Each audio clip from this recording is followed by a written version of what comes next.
General Carthax stood before the Galactic Council, his forearms crossed in what he hoped conveyed both authority and mild annoyance. The massive chamber, carved from pure platinum and studded with consciousness crystals, hummed with the nervous energy of 200 different species representatives. Most of them were trying very hard not to make eye contact with him. Honorable members of the council, Carthax began, his vocal sacs inflating to project his voice across the chamber. I stand before you today with news that none of us wished to hear, but all of us knew was coming. The Nexus Empire and the Astral Confederation are now officially at war. The chamber erupted in a cacophony of sounds, clicks, whistles, electronic beeps, and what sounded suspiciously like someone trying to flush themselves down the waste extraction tube. Carthax waited for the noise to die down, watching as Council President Naira Zulux frantically banged her gravity gavel.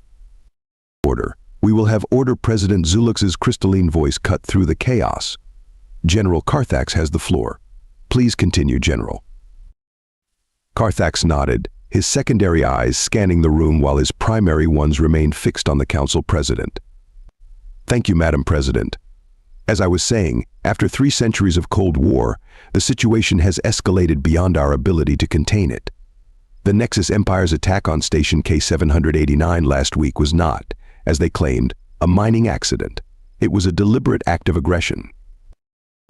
A holographic display materialized in the center of the chamber, showing the destroyed remains of the station. Several council members turned various shades of green, which was impressive considering some of them were naturally purple. But that's not why I'm here today, Carthax continued, his voice dropping to a more serious tone. I'm here to discuss the humans. The chamber went so quiet you could hear a plasma capacitor drop. Every single being in the room suddenly found themselves very interested in their data tablets or the ceiling anywhere but Carthax's direction. Ah yes, the humans, President Zulux said, trying to sound casual and failing spectacularly. What about them? Both the Nexus Empire and the Astral Confederation have been pressuring Earth to choose a side in this conflict. So far, they have managed to maintain their neutrality, but Carthax paused for effect. Some members of both factions are suggesting we force their hand. A representative from the Silicon Collective, Ambassador P1NG, raised their communication antenna. With all due respect, General, why should we care about the humans? They're barely a Class 3 civilization. They haven't even colonized their entire solar system yet. Carthax couldn't help but let out a barking laugh, causing several council members to jump in their seats. Ambassador. That's exactly the kind of thinking that's going to get us all killed. You look at humans and see an inferior species because they haven't mastered faster than light travel or built Dyson swarms. What I see is a species that went from flying primitive combustion engines to landing on their moon in less than 70 years. He gestured to another hologram, this one showing Earth's history of warfare. I see a species that developed nuclear weapons and then chose not to use them, not because they couldn't, but because they understood the consequences. I see a species that turns everything they touch into a weapon, not out of malice, but out of sheer creativity. Did you know they developed their planetary defense system from something called a game console? The council chambers filled with nervous murmuring. Carthax continued, his voice growing more intense. But most importantly, I see a species that has managed to maintain diplomatic and trade relations with both the Nexus Empire and the Astral Confederation simultaneously, without showing favoritism to either side. Do you have any idea how difficult that is? President Zulux leaned forward in her hover chair. What exactly are you suggesting, General? I am suggesting, no, I am warning this council that forcing humans to choose a side in this war would be a catastrophic mistake. They may appear primitive by our standards, but they possess something far more dangerous than advanced technology. Carthax paused, making sure he had everyone's attention. They possess adaptability, unpredictability, and most terrifyingly of all, they possess principles they're willing to die for. The chamber erupted once again in heated discussion, but Carthax wasn't finished. He had saved his most important point for last. And let me remind the council of one final detail. The humans have a saying, the enemy of my enemy is my friend. If we force them to pick a side, we might just discover that they're capable of uniting our enemies against us. And trust me, None of us wants to see what humans can do when they're backed into a corner. As the council descended into chaos once again, Carthax couldn't help but smile inwardly. He had delivered his message. Now all he could do was hope they were smart enough to listen. Because if they weren't, well, he had already started updating his will, just in case. Carthax sat in his private chambers aboard the Galactic Council station, reviewing the first contact footage for what must have been the 1000th time. The holographic display showed the historical meeting between Captain Amanda Brooks of the Earth vessel Curiosity and High Commander Zren of the Galactic Council's First Contact Division. "So let me get this straight," Captain Brooks said in the recording, casually sipping something the humans called coffee. "You've been watching us for the past century, waiting for us to achieve faster than light travel before making contact." "That is correct," High Commander Zren replied, his tentacles twitching with confusion at her relaxed demeanor. "And in all that time, nobody thought to, I don't know, warn us about the asteroid that nearly hit us in 2047? Or maybe help us with our climate crisis? We have strict non-interference protocols." Captain Brooks laughed, actually laughed, in the face of one of the most powerful beings in the galaxy. "Yeah, that worked out great for you with the Martians, didn't it?" Carthax paused the recording, shaking his head in amusement. The humans had been bluffing. There were no Martians. But that simple sentence had sent the Galactic Council into a panic that lasted 3 standard months. They had actually commissioned a secret task force to find these supposedly hidden Martians. "Computer, display first contact report, Section 7 Human Psychological Analysis," Carthax commanded. The holographic display filled with notes from the Council's top synapsychologists. Carthax had memorized every word, but he kept coming back to them, hoping to find something he'd missed. Report entry 2791: humans appear to simultaneously believe in mutually exclusive concepts. They can hold firm to their scientific principles while maintaining religious beliefs. They can love and hate the same thing at the same time. When questioned about these contradictions, they respond with phrases like "it's complicated," or "that's just how it is." Report entry 3147 attempted to introduce humans to the Galactic Standardized Testing System. Test results were invalidated when multiple humans answered questions with technically correct responses that exploited linguistic loopholes in the questions. When asked why, test subject Tyler Martinez responded, "Because it was funny, further investigation needed." Report entry 4891: human diplomatic strategy defies all known logical models. They alternate between aggressive posturing and self-deprecating humor, often in the same sentence. During trade negotiations, Human Representative Diana Patel convinced the Nexus Empire to lower tariffs by challenging their ambassador to something called a dance-off. Most disturbing of all, it worked. Carthax switched to the military assessment files, his secondary hearts beating faster as he read. Warning. Human combat doctrine cannot be reliably predicted. They have been observed using highly advanced tactical simulations for entertainment-designated video games, while their actual military sometimes relies on centuries-old techniques they call tried and true. They refer to this as keeping it simple, stupid, or KISS principle. Caution: humans have weaponized their own fictional entertainment. After viewing human science fiction media, 3 different species have withdrawn plans for invasion of Earth, citing uncomfortably accurate predictions of counter-strategies. A soft chime interrupted Carthax's reading. General, his AI assistant announced, "You have an incoming call from Ambassador Rachel Sullivan of Earth." Speaking of unpredictable humans, Carthax straightened his posture. "Accept call." The holographic display shifted to show Ambassador Sullivan's face. She was smiling that particular human smile that Carthax had learned meant trouble was coming. "General Carthax, I heard you gave quite the speech at the council today." "News travels fast," Carthax replied carefully. "Oh, you know us humans and our knack for gathering information," she said with a wink. "I just wanted to thank you for advocating for our continued neutrality. It's nice to know someone out there understands our position." "I wasn't advocating for you, Ambassador. I was warning the council about the dangers of forcing your hand." Sullivan's smile widened. "Same thing, isn't it? By the way, I loved that bit about the game console planetary defense system. Very creative." Carthax felt his scales flatten in embarrassment. You mean that part wasn't true? But our intelligence reports. Oh no, that part's absolutely true. We really did adapt gaming console processors for our orbital defense grid. We just find it hilarious that everyone thinks it's either brilliant or terrifying. We did it because it was cost-effective and, honestly, kind of funny. And there it was, that quintessential human quality that kept galactic intelligence analysts awake at night.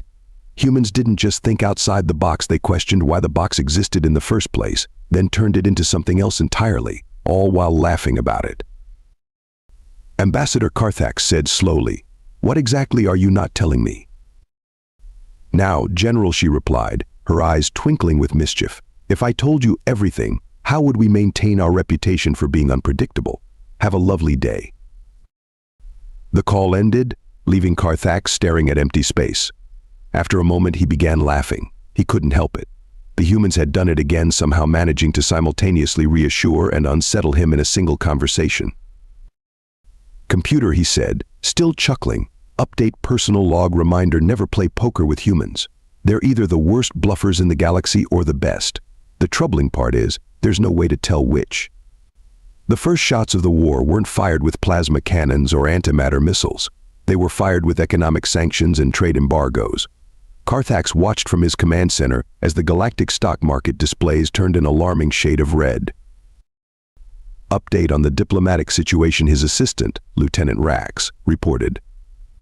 The Mercurian merchants have aligned with the Nexus Empire after they offered exclusive mining rights in the Carina sector. The Silicon Collective joined the Astral Confederation after receiving promises of unlimited data access to the quantum archives. Carthax waved two of his hands dismissively. Expected moves. What about the humans? That's complicated. Sir Lieutenant Rax pulled up a new holographic display. They're still trading with both sides. What? How? Well, sir, they've established what they call shell companies. When the Nexus Empire banned trade with Astral Confederation sympathizers, the humans created subsidiary corporations with names like definitely not associated with the Confederation Trading Company LLC. And the Nexus Empire fell for that. No, sir. They knew exactly what the humans were doing. But the humans filed so much paperwork and created such a complex web of corporations that by the time anyone figured out how to stop it legally, they'd already created new companies with names like Totally Legal Business Ventures Incorporated. Carthax buried his face in all four hands. And the Astral Confederation. They found it so amusing they started hiring human consultants to help them set up their own shell companies. A warning beacon flashed across the main screen. Lieutenant Rax's scales shifted to a pale green. "Sir, we're getting reports of the first actual combat. The Nexus Empire's Third Fleet just engaged Astral Confederation forces in the Orion Belt." The display showed two massive fleets exchanging fire, energy weapons lighting up the void of space. But what caught Carthax's attention was a small cargo ship weaving between the battling titans. "Magnify that vessel," he ordered. The image zoomed in to show a human transport ship, its hull painted with garish advertisements for something called Space Burger Now with real space meat. Are they delivering food to both fleets? During a battle? Yes, sir. Apparently they're offering a wartime special: buy one space burger, get a second one free if you're actively engaged in combat. Before Carthax could respond, another alert pinged. A message from Earth's United Space Command scrolled across his screen to all concerned parties. Earth maintains its neutral status in the current conflict. However, we would like to remind everyone that our Battle DoorDash delivery service has a strict 30 minutes or free policy. Any interference with our delivery vessels will be considered a violation of intergalactic food service regulations, which we have just made up, but will enforce with extreme prejudice. Sir Lieutenant Rax interrupted. The floating monasteries of Bellatrix have just announced they're joining the Nexus Empire. The pacifist monks? Why would they? Let me guess. The humans? Yes, sir. Apparently a human academic convinced them that since they believe in absolute non-violence, they have a moral obligation to support the side they think will win fastest to minimize overall casualties. That's not how neutrality works. The human academic apparently replied, "Why not?" And the monk spent 3 weeks in philosophical debate before deciding he had a point. The tactical display updated again, showing more systems declaring allegiances. The hive minds of Antares joined the Astral Confederation after losing a game of something called rock, paper, scissors to a human child. The Quantum Panthers of Rigel sided with the Nexus Empire because, according to their declaration, their uniforms look cooler. Meanwhile, human vessels continued to zip through the growing chaos, delivering everything from medical supplies to entertainment broadcasts. They'd somehow convinced both sides that watching human reality TV shows was essential for troop morale. Sir Lieutenant Rax said, their voice dropping to a whisper, "I've discovered something disturbing about the humans' trading pattern." Carthax looked up from the battle reports. More disturbing than selling branded merchandise of the war.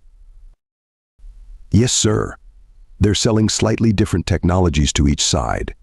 To the Nexus Empire, they're selling advanced shield modulators. To the Astral Confederation, they're selling specialized shield-penetrating weapons. But that means..." "Yes, sir. They're guaranteeing that neither side can gain a significant advantage. The longer the war goes on, the more both sides become dependent on human technology and trade."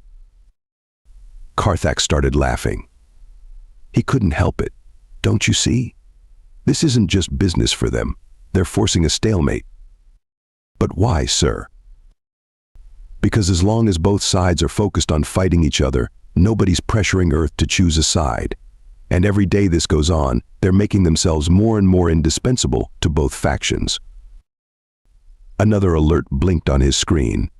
A human corporation had just patented something called Peace Burgers with the tagline for when you're tired of war burgers, and was already taking pre-orders from both sides. Lieutenant Carthax said, shaking his head in amazement, "Update my personal log.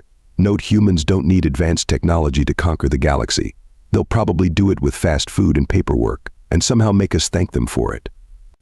The message that changed everything arrived during what humans called happy hour, a confusing term since it actually lasted 3 hours, and often resulted in varying levels of happiness. Carthax was reviewing battle reports when his emergency quantum communicator activated.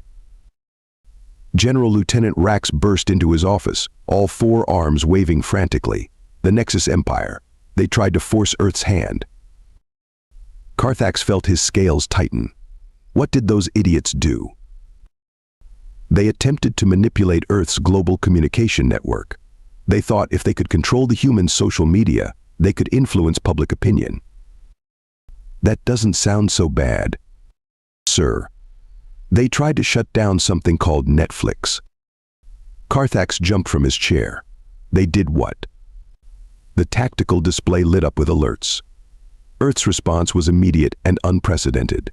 Within minutes, every Nexus Empire communication system began playing something called "Never Gonna Give You Up" on endless repeat.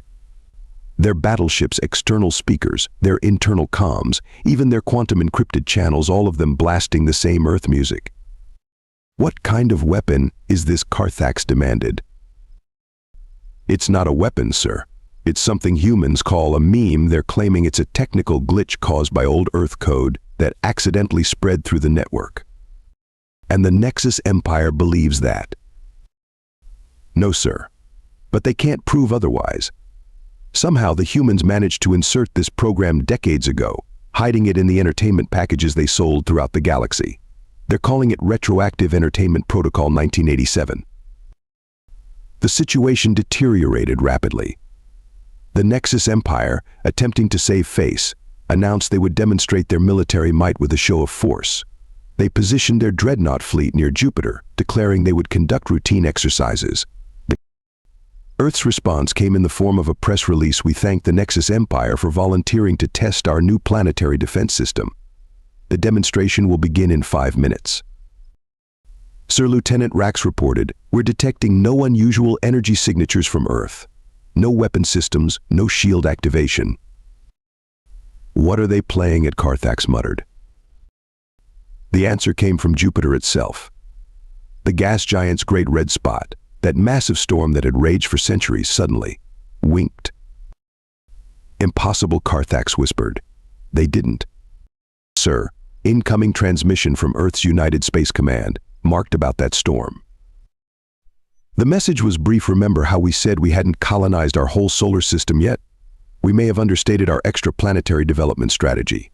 As it turns out, gas giants make excellent camouflage for research and development facilities. Who knew?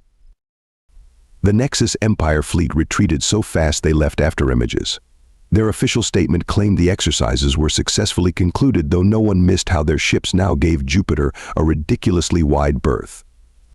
Update from our intelligence division, Lieutenant Rack said, their voice shaking slightly. We've confirmed that humans have similar facilities in every gas giant in their system. They've been using them too. Test recipes for space burgers. Test recipes? In massive hidden space stations. Yes, sir. When questioned, they said, and I quote, well, we had to put them somewhere, and Saturn's rings make great mood lighting for our food court.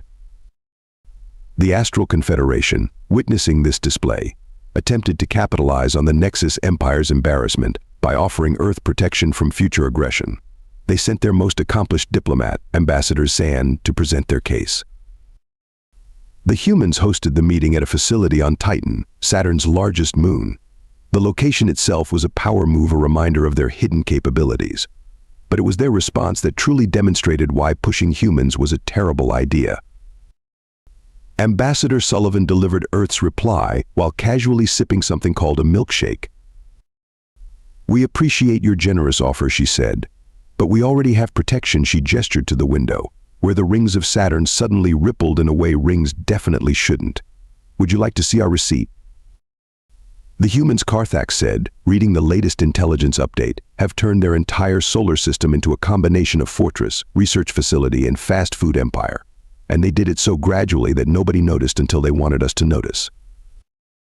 Yes, sir. And there's more. Remember those shell companies they created? Don't tell me. They own controlling interests in key military suppliers for both the Nexus Empire and the Astral Confederation. If either side attempts to force Earth to choose a side, humans can legally shut down their weapons manufacturing through stockholder voting rights. Carthax collapsed into his chair, laughing hysterically. They didn't need warships or advanced weapons. They conquered us with corporate bylaws and burger franchises. A final message flashed across his screen, a private communication from Ambassador Sullivan. By the way, General, we're opening a new space burger location in the Galactic Council's food court next week, as one of our favorite customers. You're invited to the grand opening. We're introducing a new menu item, the Neutrality Nuggets. They taste the same no matter whose side you're on.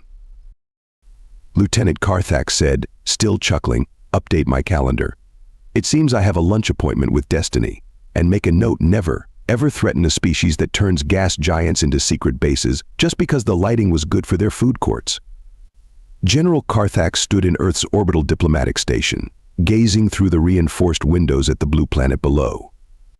The station's design perfectly encapsulated humanity's approach to everything. It looked like a luxury hotel, but could reportedly transform into a battle station in under 3 minutes. Beautiful view, isn't it? Ambassador Sullivan's voice came from behind him. She was accompanied by Admiral James Blackwood and Director Nancy Phoenix of Earth's Strategic Defense Initiative. Indeed, Carthax replied, turning to face them. Though I suspect you didn't invite me here just to admire the scenery. No, Admiral Blackwood said, his weathered face serious. We invited you because you're one of the few who understand why pushing Earth into this war would be catastrophic.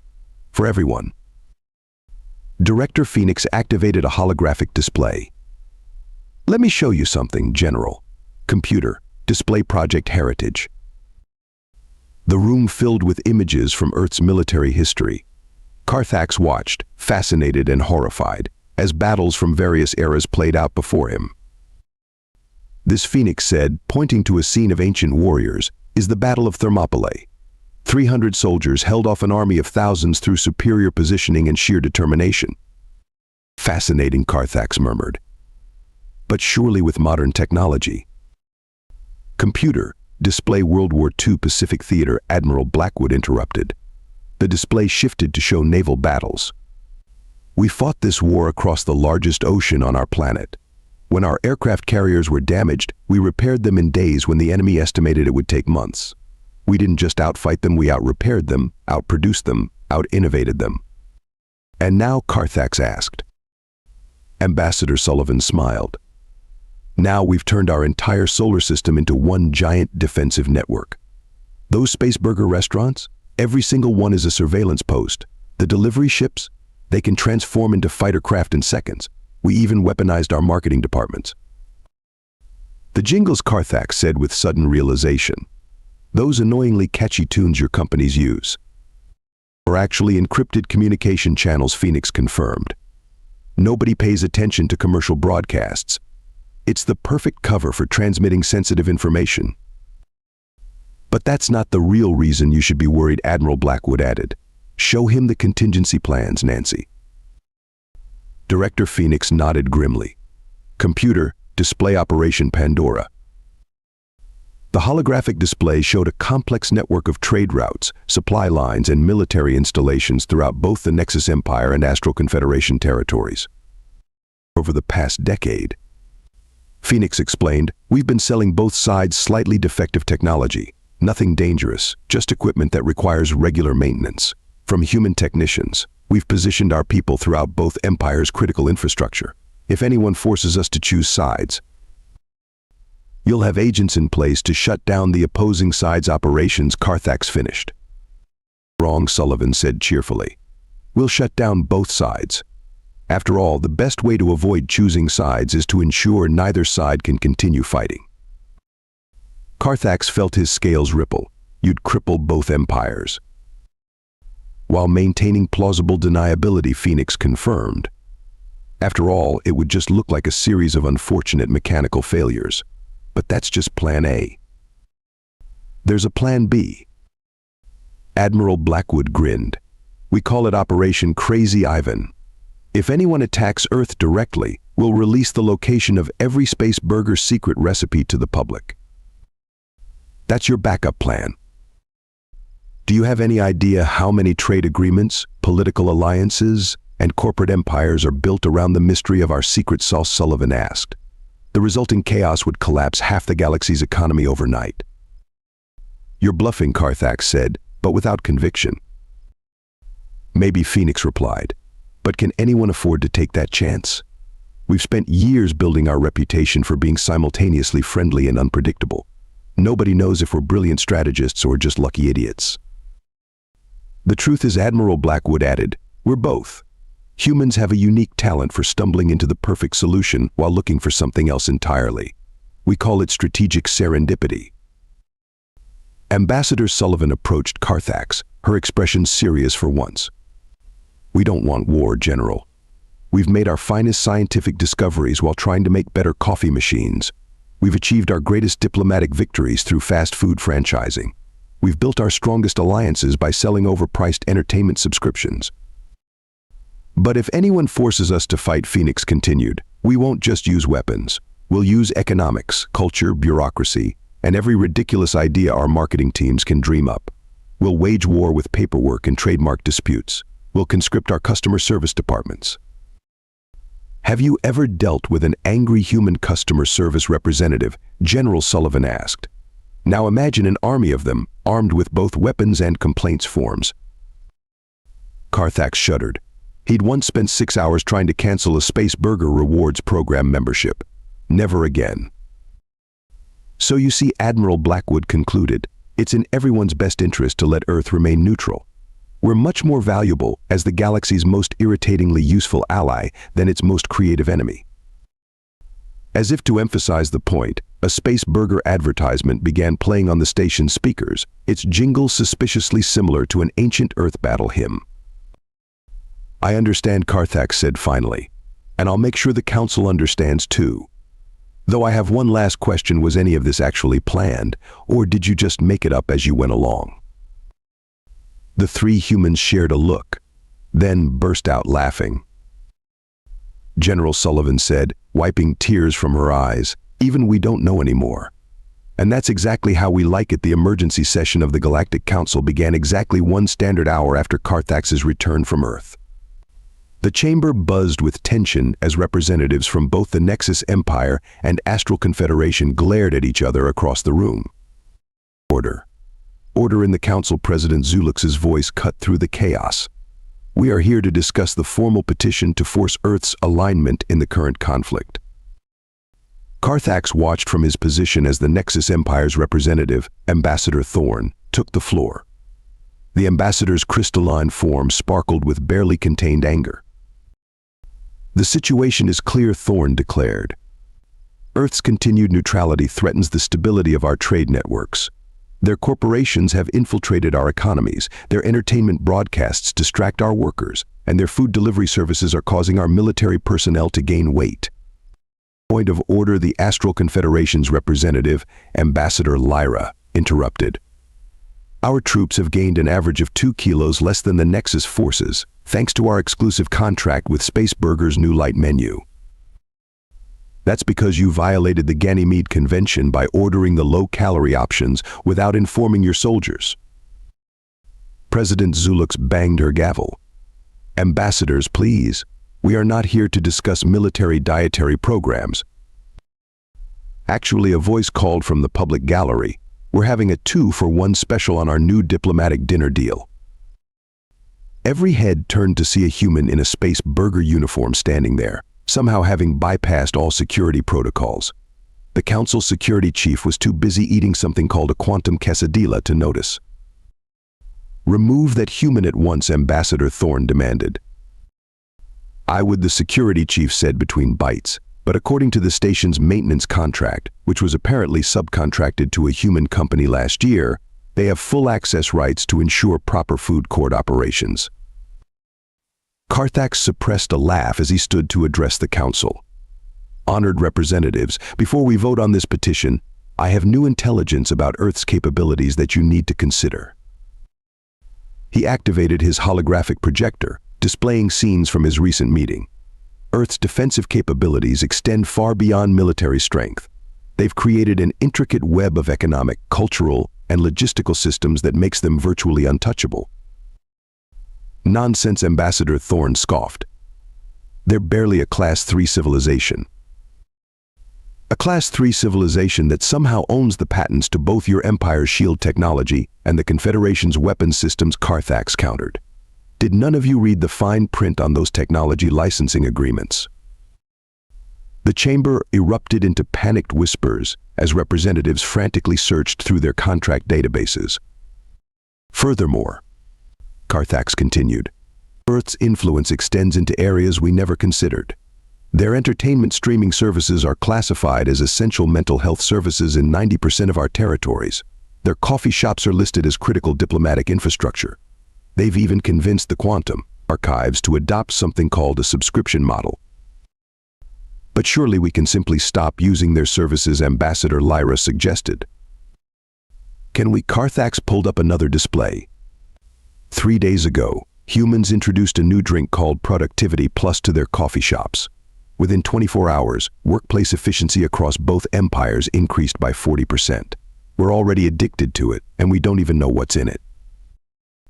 It's just coffee with extra caffeine, the Spaceburger employee helpfully offered from the gallery. That's exactly what makes them so dangerous, Carthax pressed on. They achieve galactic domination through convenience. They're not conquering us with weapons, they're conquering us with customer loyalty programs. President Zulux leaned forward. What exactly are you suggesting, General? I'm suggesting that forcing Earth to choose sides would be like trying to defeat gravity by shooting at it. They've already won, and they did it while selling us combo meals and streaming subscriptions. The council chamber fell silent as the implications sank in. Finally, Ambassador Thorn spoke again, his crystalline form dimming with resignation. Perhaps neutrality is the best option after all. Our market research shows that war would significantly impact our Spaceburger franchise profitability. And our troops would riot if they lost access to something called Netflix, Ambassador Lyra admitted. Then we are agreed, President Zulux asked. Earth's neutrality shall be officially recognized and protected. The vote was unanimous, though Carthax noticed several representatives were distracted by their food delivery notifications. As the session concluded, Carthax received a message from Ambassador Sullivan. Thanks for your support, General. As a token of our appreciation, You've been upgraded to Platinum Plus status in our loyalty program. That comes with free unlimited refills and a special surprise we think you'll enjoy. Carthax looked up to see his personal food replicator producing something new, a perfectly prepared cup of coffee, just the way he liked it, even though he'd never told anyone his preferences. How did he began? Your browsing history, Sir Lieutenant Rax explained. Apparently, it's synced with their customer satisfaction algorithms. Carthax took a sip of the coffee. It was perfect, of course. As he watched the council representatives filing out, many of them already placing orders for dinner, he couldn't help but smile. You know, Lieutenant, he said, I think humanity has taught us all a valuable lesson. What's that, sir? Never underestimate a species that can turn fast food into a superweapon. Now, let's get lunch. I hear they're introducing something called a peace treaty special buy one, prevent war free. 3 months after the council's decision, General Carthax sat in his favorite space burger location on the Galactic Council station. Enjoying their new peacetime prosperity platter, the restaurant's viewing window offered a perfect view of the steady stream of ships flowing through the nearby trade lanes. Commerce was booming now that the threat of war had subsided. Mind if I join you? Ambassador Sullivan appeared, carrying something called a victory vanilla shake. I thought humans didn't technically win anything, Carthax said, gesturing for her to sit. Victory means different things to different people, she replied with that characteristic human smile. For instance, did you notice that both the Nexus Empire and Astral Confederation have started adopting Earth's corporate structure for their governmental organizations? Carthax nodded. Yes, something about improving efficiency through competitive market forces. And have you noticed who's consulting on those restructuring projects? Let me guess, human companies. Specifically, subsidiaries of companies that are technically owned by Earth's United Space Command through about 17 layers of shell corporations. Carthax nearly choked on his burger. You're taking over their governments through management consulting. Taking over is such a strong phrase. We prefer optimizing operational synergy through strategic partnership initiatives. That doesn't mean anything. Exactly, Sullivan beamed. We found that the best way to control something is to make it so bureaucratically complicated that nobody else wants to deal with it. A news alert flashed across the restaurant's info screens. Breaking news: Nexus Empire and Astral Confederation announced joint venture to explore peaceful applications of their military technologies. Project to be overseen by new neutral regulatory body headquartered on Earth. You planned this whole thing, Carthax realized. The war, the trade deals, the franchise expansion. It was all part of a larger strategy. Would you believe me if I told you it started with a college student's thesis paper? Title was Practical Applications of Fast Food Franchising in Galactic Peace Operations. You're joking. Wish I was. We thought it was hilarious. Until it worked. Turns out the best way to prevent interstellar war is to make everyone too busy trying to figure out their loyalty program points to fight.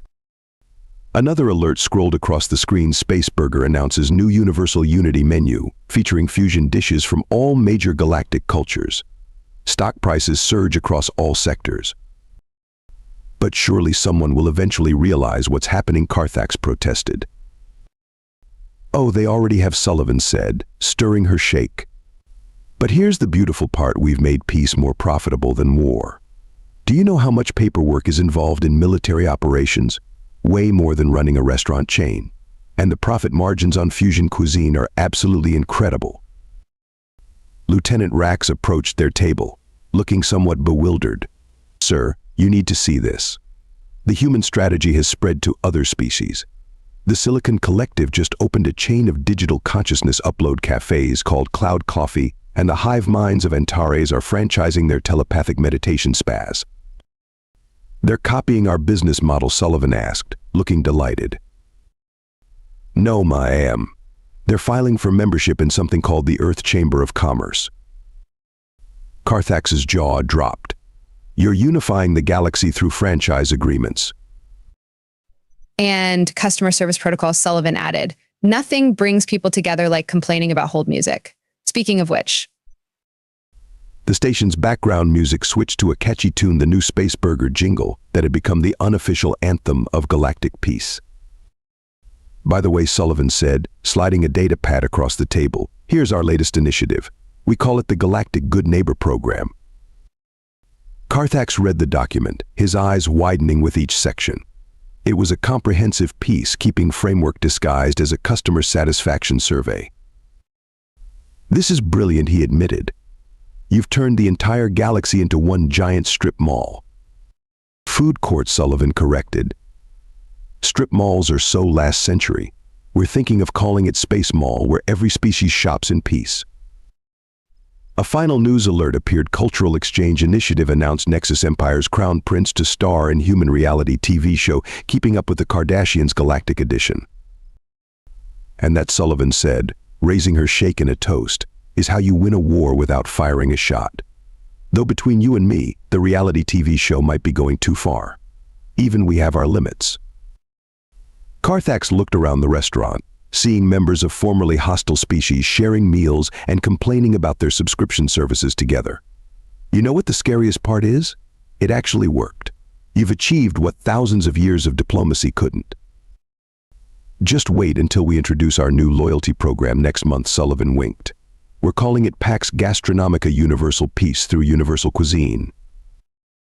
Let me guess, the terms and conditions are 3,000 pages long.